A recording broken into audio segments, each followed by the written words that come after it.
6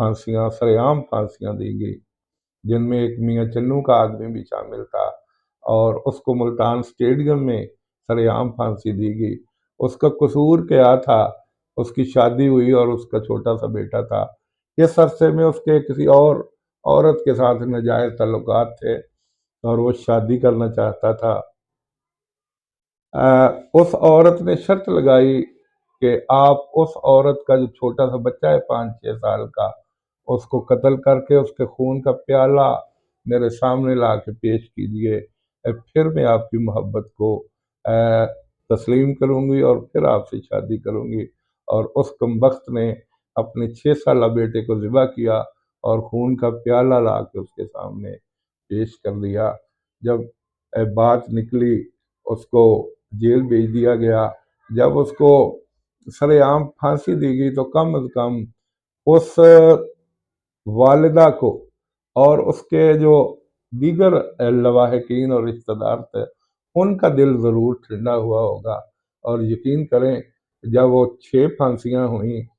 تو عرصہ تک پنجاب میں قتل و غارت میں کمی آ گئی۔ تو جب اس طرح سر عام سزائیں ملیں تو پھر جرائم کی ریشو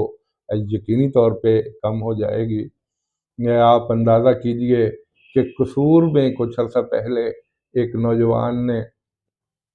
بچی کے ساتھ زیادتی کی، اور جب اس کو بعد میں پھانسی دی گئی تو وہاں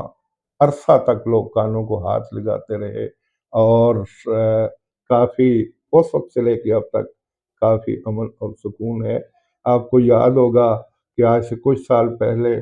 لاہور اور گجرانوالہ کے قریب موٹر وے پر رات کے وقت ایک ڈرائیور عورت جس کی گاڑی خراب ہو گئی تھی، اس کے ساتھ اس کے بچوں کی موجودگی میں یہ ذرا فاصلے پر 2 آدمیوں نے زیادتی کی۔ تو اگر ان لوگوں کو اسی جگہ پہ پکڑ کے پھانسی دی جاتی تو جانے کتنے اور لوگ ہوتے جو عبرت حاصل کرتے۔ آج آپ سعودی عرب میں دیکھ لیں، وہاں نشہ کرنے والے، نشہ کا سامان بیچنے والے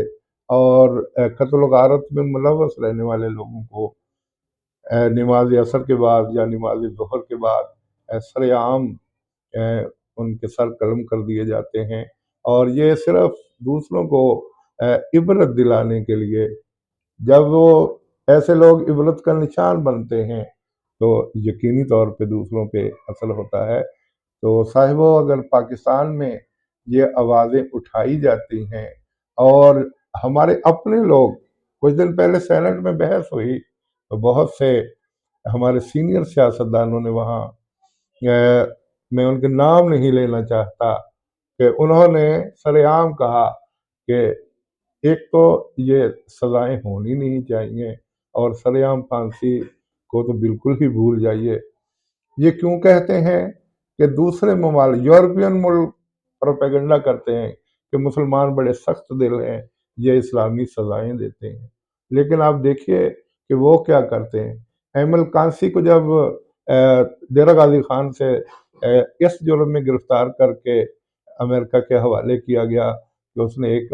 امریکن کو قتل کر دیا تھا، تو اس کو وہاں جا کے زہر کا انجیکشن لگا کے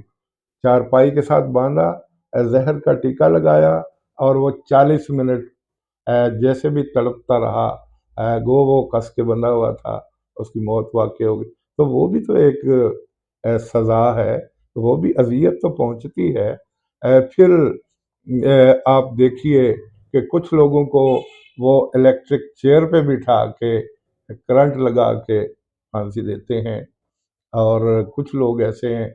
کہ اس کے علاوہ اور طریقوں سے ان کو سزائیں دی جاتی ہیں۔ آپ دیکھیے کہ صدر صدام حسین کو جب پھانسی دی گئی تو ان کا گلا کافی سارا کٹ گیا تھا، اور اس کو امریکہ کے کہنے پر وہ ویڈیو شیئر کی گئی اور پوری دنیا کو دکھایا گیا کہ جو ہمارے سامنے بدمعاشی کرنے کی کوشش کرے گا اس کا حشر یہ ہوگا۔ کرنل قذافی کو سڑک پر گھسیٹا گیا، مرنے کے بعد جب اس کو گولی لگی، اس کی جان نکل گئی، وہ فوت ہو گیا اور اس کو گھسیٹ، یہ لوگ اس کو تو معیوب نہیں سمجھتے، خود جو مرضی کر لیں، یورپین لوگ، یہودی، یہ عیسائی خود جو مرضی کر لیں، لیکن پاکستان پر انگلیاں اٹھاتے ہیں کہ یہاں جی اسلامی سزائیں دی جاتی ہیں، یہ اپنا درندگی ہے، فلاں چیز ہے، حالانکہ یہ تو خدائی احکامات کے مطابق سزائیں دی جاتی ہیں، اور انہی سزاؤں کی وجہ سے سعودی عرب میں اللہ تعالیٰ کے نبی کے دور میں، مدینہ منورہ اور گرد کے علاقوں میں، اور بقیہ صحابہ کے دور میں، خلیفۃ المسلمین جتنے بھی گزرے، ان کے ادوار میں ہر جگہ پہ اسلامی سزاؤں پر عمل ہوتا تھا، اور اس عمل کی وجہ سے ہر طرف امن و سکون تھا، قتل و غارت کم تھی، چوریاں کم تھیں، اور اس کے علاوہ باقی جرائم کی شرح نہ ہونے کے برابر تھی۔ تو صاحبو، پاکستان میں بھی اسلامی سزائیں بحال کی جائیں، اگر کسی کو جرم کی نوعیت کے مطابق سر عام پھانسی دینے کی نوبت آتی ہے تو اسے گریز نہیں کرنا چاہیے۔ یقین کیجئے، اگر پاکستان میں اسلامی سزاؤں پر عمل ہو تو جی آئے روز جو قتل ہوتے ہیں، ڈکیتیاں ہوتی ہیں اور جرائم ہوتے ہیں، وہ رک سکتے ہیں۔ تو صاحبو، میں انہی الفاظ کے ساتھ اپنی گفتگو سمیٹ رہا ہوں۔ والسلام۔